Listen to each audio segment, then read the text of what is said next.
Un raz-de-marée bleu-blanc-rouge au centre-ville de Sarreguemines pour célébrer la victoire des Bleus face aux Diables Rouges. Un match très attendu par les supporters qui n'ont pas été déçus. Avec un score de 1-0, la France est donc en finale de la Coupe du Monde. Un dénouement qu'ont fêté les amoureux du foot jusque tard dans la nuit. Drapeaux, multitudes de fumigènes et klaxons sont venus ponctuer ce déferlement de joie. Prochain rendez-vous ce dimanche 15 juillet pour la finale. Il ne reste plus qu'à connaître l'adversaire des Bleus avec l'avant-dernier match de ce soir qui oppose l'Angleterre à la Croatie.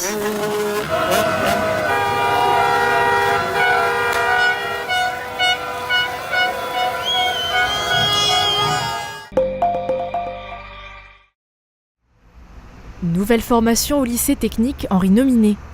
D'ici la rentrée scolaire, un BTS transfrontalier devrait voir le jour grâce à un partenariat avec des centres de formation de l'industrie, notamment le CFA de Thionville. Ce partenariat porte sur la création d'un BTS électrotechnique franco-allemand en alternance. Plus spécifiquement avec des entreprises allemandes qui sont des entreprises réputées. On en cite quelques-unes, c'est Steg par exemple, de l'autre côté de la frontière, sur Hambourg, mais aussi par exemple Michelin, qui expriment des demandes. Ces demandes sont des demandes de formation type BTS, emploi à la clé. C'est ce qui est important de savoir. Alors ce BTS-là, électrotechnique, sera un BTS franco-allemand, donc avec de la technologie qui sera colorée française et allemande. Et aussi une particularité, on va dire un programme un peu particulier en automatisme à la demande des entreprises allemandes, parce qu'en Allemagne, le BTS électrotechnique est un BTS que l'on distingue comme étant par exemple celui de mécatronique. Et dans la mécatronique, il y a de l'automatisme. C'est une demande qui est faite par les entreprises et je suis très heureux de pouvoir dire que là, nous allons la satisfaire. 6 places ont été créées et 2 candidats sont déjà inscrits. Mais le lycée technique recherche encore 4 apprentis pour ouvrir officiellement le BTS. C'est urgent, ce BTS ouvre le 1er septembre, donc il faut maintenant conclure des contrats. Ces contrats se concluent avec un employeur et il faut passer un entretien avec cet employeur. Mais là, nous sommes prêts. Nous vous accueillons, nous vous aidons pour réaliser vos CV en allemand et nous vous accompagnons lors de l'entretien. Cet apprentissage permettra également aux candidats de se mettre à niveau en allemand. Des heures de cours et de renforcement seront proposées dans ce sens afin d'intégrer du vocabulaire technique et de pouvoir se débrouiller au travail. En bref, une belle opportunité et une aubaine pour ceux qui auraient été déçus de Parcoursup. Alors, à vos CV.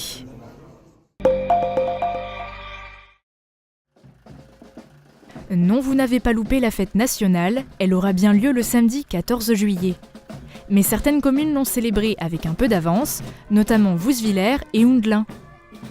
Samedi soir à Houndelin, c'est l'amicale des sapeurs-pompiers qui s'est chargée de l'organisation. Après le traditionnel défilé de lampions, les habitants ont pu profiter du feu d'artifice offert par la commune.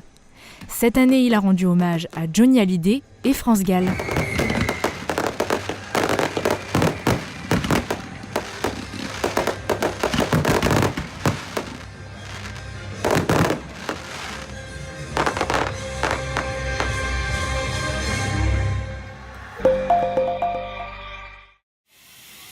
Les sapeurs-pompiers de Sarralbe ont rafraîchi le public venu découvrir leur métier.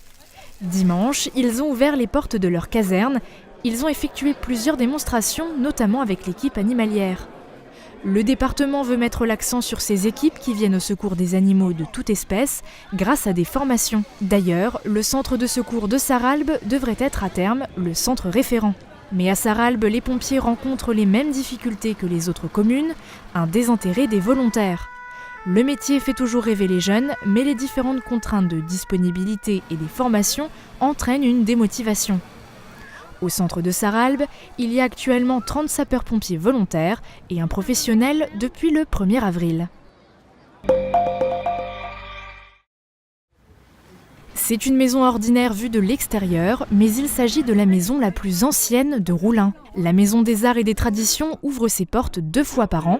Les bénévoles qui réhabilitent cette habitation depuis 2002 sont des passionnés d'histoire locale et font découvrir les attributs de cette ferme lorraine. Le logis, l'étable, la grange. Dans chaque pièce, on peut découvrir les techniques de cuisson, un ancien fumoir et un four à pain, mais aussi les anciens métiers de la commune. Le projet actuel des Amis de la Maison des Arts et des Traditions, c'est l'aménagement du jardin potager à l'extérieur et la réhabilitation du poulailler.